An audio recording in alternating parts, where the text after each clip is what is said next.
About 10 minutes, so that we could have about 10 minutes or so for open discussion.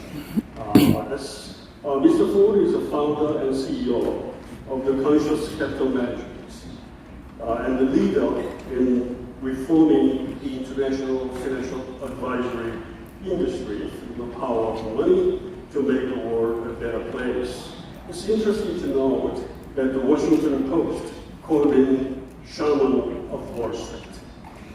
He conducted the UN Sustainable Development Goals and consulted with Harry Markos, a very famous Nobel laureate in the area of portfolio management.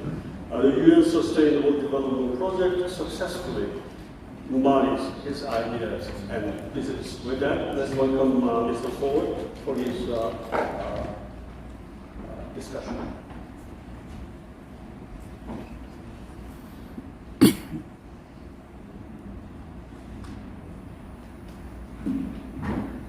Thank you, and thank you for all the great panelists. Some wonderful content.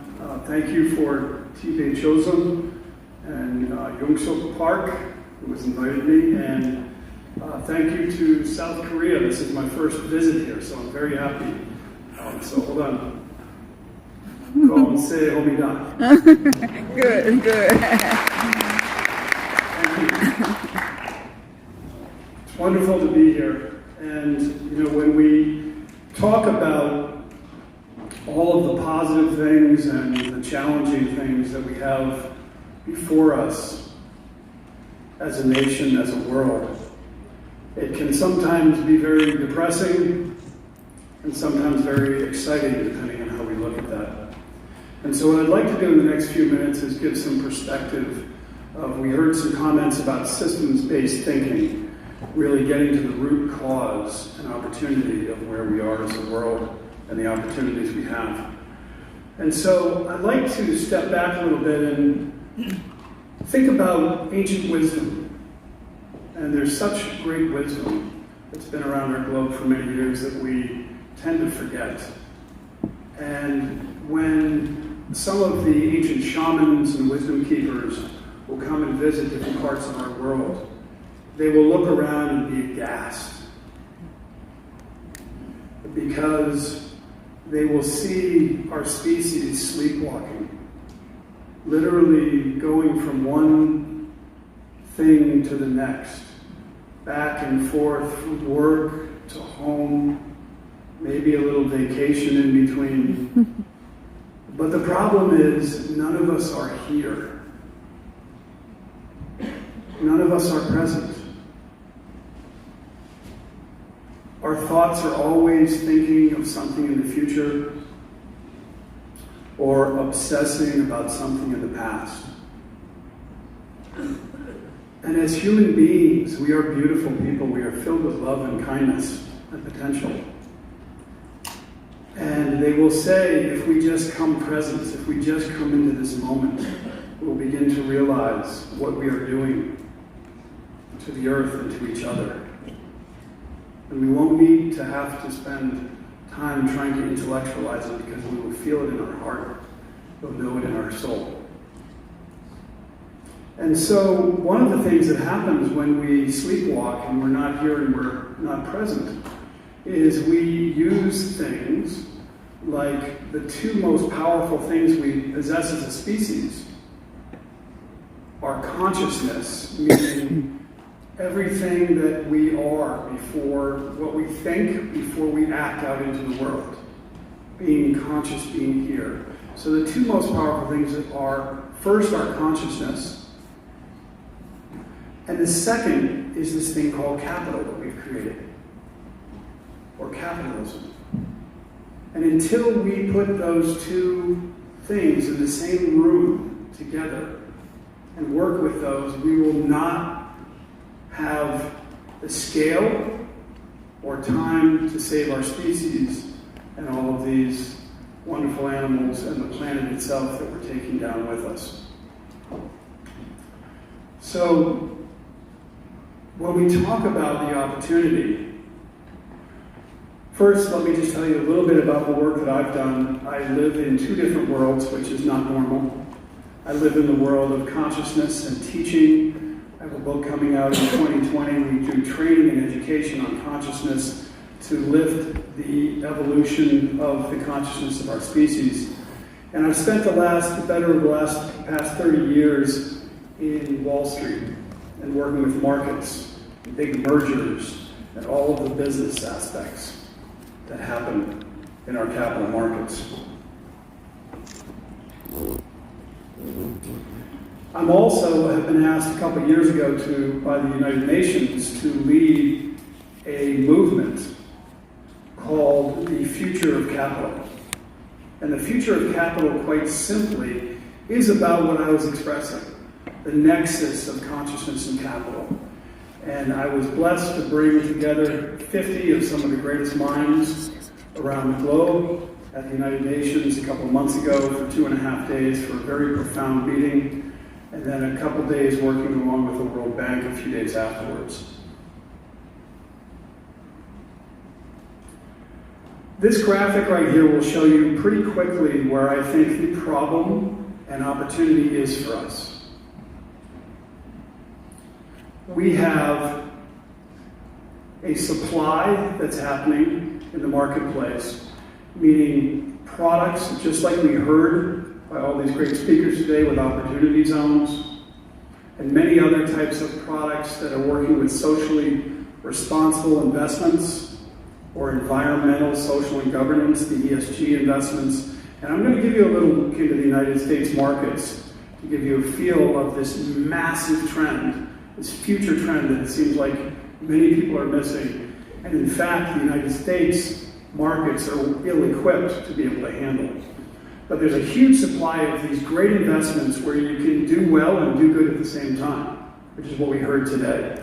And then at the bottom of this hourglass, there's this huge demand and I see some younger generation out here.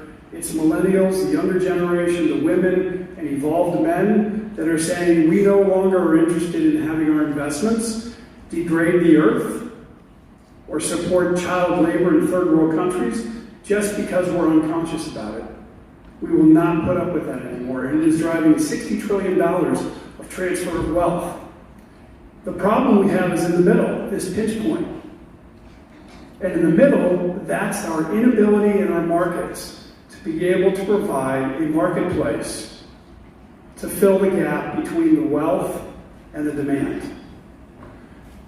Personally, I've spent my last 7 years committed fully to working on this problem and building technologies and solutions that we're getting ready to scale across the globe. The challenge is the opportunity. And when we look at the landscape of where the money is today, we have $400 trillion. And so I am going to be very brief. I have about 3 minutes left. So I want to take a breath and stop and pull back a little bit and talk once more about what we need to do. We need to, as we wake up as a species, and we remember that we are all interconnected. All of us interconnected with the planet, the animals. We are all one. When I hurt you, I hurt me. There is no distinction. That is a delusion.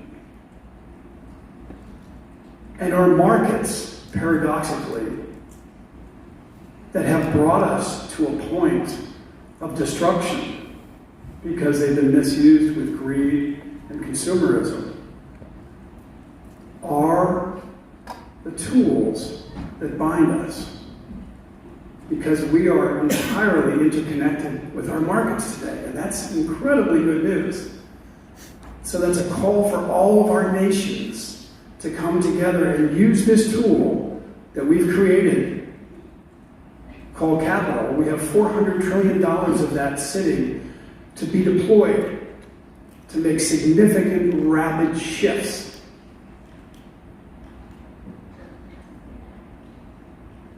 The gap is in between the wealth and the deployment of that capital.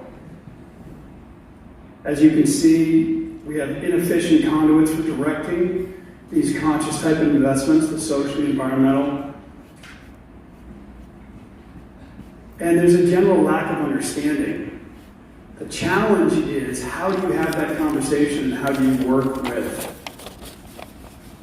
a conversation as complex as values and what's important to me, whether I'm an individual or whether I'm an institution, and deploy those into the marketplace. And provide investments where you do not have to sacrifice returns. Or if you do, you are doing it consciously for a particular strategic reason.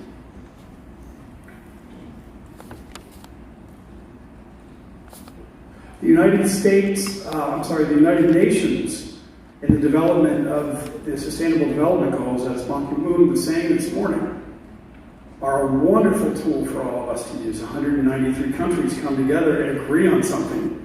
Imagine that. Let's use it.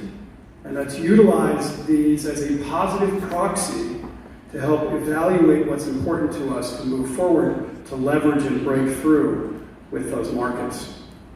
Just a quick little look in my last few seconds here. This is the type of stuff, just to give you an example, we've been working on and building for operating systems to be able to deploy that capital. And pretty quickly, the point I want to make to you is that this is not just going to work for the super wealthy or big, huge pension funds. Every single good revolution around the world has always and will always begin with the individual. How many of you knew of someone called Greta a couple years ago? Right? One person making such a difference. Imagine if all of us come together and make that difference. And what you're seeing in this operating system here, this continuum that we're building on the technology side, is in the middle is the core investments. That's for everybody. Your retirement, your regular work. We mentioned Dr. Harry Markowitz, who I was blessed to work with. He's a Nobel Prize-winning laureate for modern portfolio theory. And he created this thing called this asset allocation, if you ever see the pie chart for optimizing your performance and where your money should be. So inside, we can all do well and do good without sacrificing and still do inside that middle circle for everyday people. After that, we can move out the bands and we can start saying as we become more wealthy and we have more money to actually be able to deploy in ways that aren't key or core to our own personal survival, we can move into more of the impact areas. And then all the way out into the giving and legacy in the United States, we use things called donor advised funds and sort of those neat type of tools to efficiently be able to move those assets to legacy. So my point here is that we have incredible tools. And we have everything, our consciousness, who we are, and our actions every single day and every single moment that we take, and this wonderful thing called capital. If we take those two together with ideas, like we were discussing on the stage here, and we'll have some more discussions with that in a minute, then we can make a difference and we can change, we can make the world a better place. Thank you.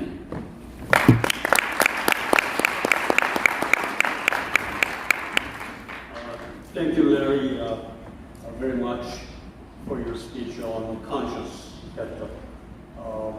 Now, with the permission from the organizers, we have a little extra time, 15 minutes to close. We will stop at 3:30 sharp.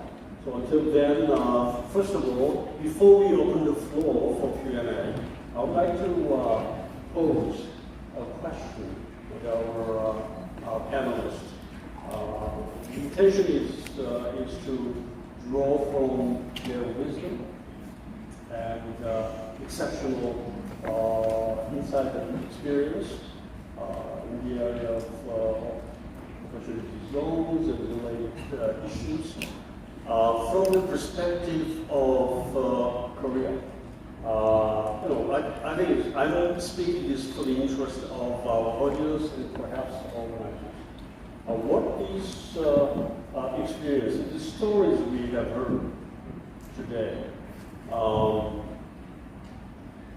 could be applied to Korean cases. Now, to make this question